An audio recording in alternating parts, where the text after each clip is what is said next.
అందరికీ నమస్కారం।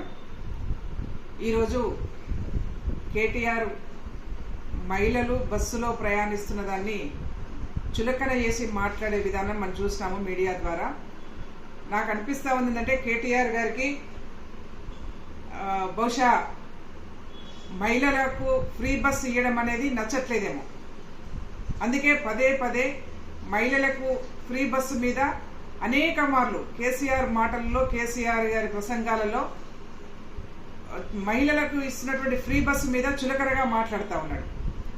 మహిళలు ఏదో ఎల్లిపాయ పొట్టు తీసుకుంటున్నట్టుగా అల్లికలు కుట్టుకోవచ్చు, లేకపోతే కూరగాయలు అమ్ముకోవచ్చు, ఇవేం తప్పు కాదు, మహిళకు ఫ్రీ బస్సు, మహిళకు ఒక బస్సు పెట్టండి, చివరికి కుటుంబాలుగా బస్సులు ఎక్కి డ్యాన్సులు చేసుకోండి అని చెప్పేసి మాట్లాడాడు।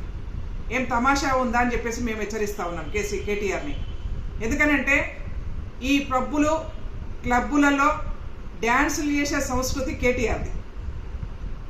ఆయన చేసే డ్యాన్సుల్ని అందరికీ రుద్దాలనుకుంటే ఇది కరెక్ట్ కాదు।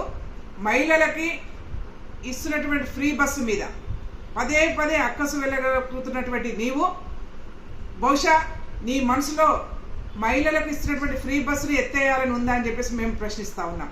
ఒకవేళ నీకు అదే ఒపీనియన్ ఉంటే, అదే అభిప్రాయంతో నువ్వు ఇట్లా ఉంటే నీ బహిరంగంగా చెప్పు, లేదనుకుంటే మహిళలు ప్రయాణిస్తున్నటువంటి ఫ్రీ బస్సులో ప్రయాణం చేస్తున్నటువంటి మహిళల్ని చులకన చేసి కించపరుస్తూ మాట్లాడుతున్నటువంటి కేటీఆర్ బహిరంగంగా మహిళలకు క్షమాపణ చెప్పాలని చెప్పేసి కాంగ్రెస్ పార్టీ నుంచి డిమాండ్ చేస్తా ఉన్నాం।